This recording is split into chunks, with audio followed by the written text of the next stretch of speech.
20 साल की उम्र में बेटे को खोने के बाद आज उसके कातिलों को उनके किए की सजा मिली तो एक मां की आंखों से आंसू रुक न सके। लगभग 7 साल के लंबे इंतजार के बाद कलेजे के टुकड़े को मारने वाले कातिलों को जब सजा मिली तो पिता भी भावुक हो गए। गुरुवार को लखनऊ की एनआईए कोर्ट ने कासगंज के चंदन गुप्ता हत्याकांड को लेकर 28 आरोपियों को दोषी करार देते हुए फैसला सुरक्षित रख लिया। दरअसल 26 जनवरी 2018 को कासगंज में तिरंगा यात्रा निकालने के दौरान चंदन गुप्ता की गोली मारकर आरोपियों ने जान ले ली थी। इसके बाद दो गुटों में हिंसा भड़क उठी। हिंसा में कई दुकानें, 2 बसें और एक कार तक जला दी गई थी। इसके बाद यूपी के साथ साथ पूरे देश में राजनीतिक माहौल भी गर्मा गया था। चंदन गुप्ता उस समय 20 साल के थे और बीकॉम के स्टूडेंट होने के साथ एक सामाजिक संस्थान भी चलाते थे। उनके पिता सुशील गुप्ता कासगंज में एक हॉस्पिटल में बतौर कंपाउंडर काम करते थे। उनके 3 बच्चों में चंदन सबसे छोटा था। अब इस केस में आरोपियों को दोषी करार दिए जाने के बाद शुक्रवार को उनकी सजा का ऐलान होगा। वहीं आरोपियों को दोषी करार दिए जाने के बाद पिता का बयान सामने आया है। उन्होंने कहा है कि इस फैसले से सत्य की जीत हुई है और चंदन की आत्मा आज जहां कहीं भी होगी उसको आज संतुष्टि मिलेगी।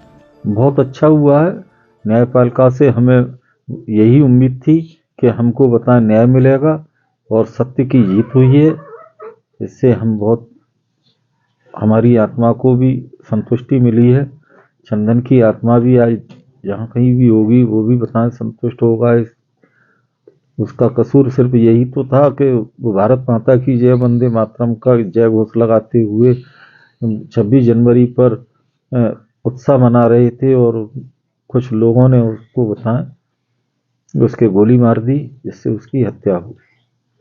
आज एनआईए ने फैसला सुनाया है और जो सजा जो है कल बोलेगी, इसको लेके क्या आप चाहेंगे कोर्ट से? आप कोर्ट से यही चाहेंगे इन दोषियों को सख्त से सख्त सजा मिले, यहाँ तक वो इनको फांसी हो, ताकि ये दूसरे लोग भी ये बताएं, कुछ सबक सीख सकें कि हमारे भारत में रह करके कुछ लोग हमारे भारतीय तिरंगे से चिढ़ जाते हैं, भारत माता की जय बोलने पर बताएं नाराज हो जाते हैं, वंदे मातरम बोलने पर नाराज हो जाते हैं।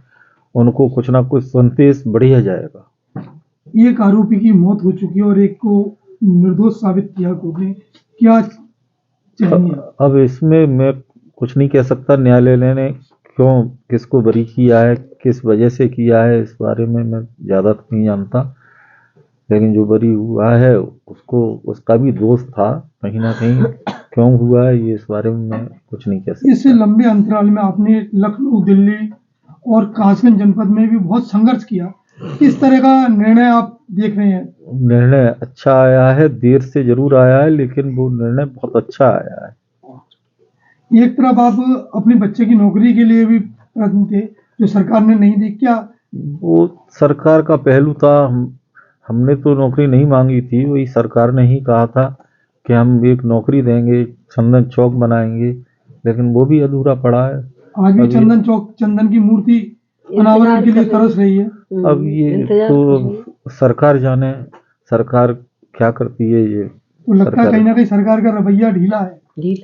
अब थोड़ा ढीला तो नहीं कहूँगा, क्यों नहीं करा है ये इस बारे में मैं कुछ नहीं कह पाऊंगा। मैं तो ये चाहता हूँ कि उसका चौक भी बने, जो वायदे किए वो वायदे पूरे किए जाए। आपको बता दें कि इस मामले में पुलिस ने मुख्य आरोपी वसीम, नसीम, सलीम समेत 100 से ज्यादा लोगों को गिरफ्तार किया था। ये तीनों भाई हैं। हालांकि बाद में इस मामले में कई लोगों को छोड़ भी दिया गया था।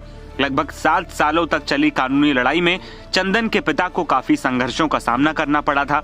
इसके बाद अब जाकर लखनऊ की एनआईए कोर्ट का फैसला आया है और 28 आरोपियों को दोषी करार दिया गया है। जानकारी के मुताबिक सरकार ने चंदन गुप्ता के नाम पर कासगंज में एक चौक बनाने का भी ऐलान किया था।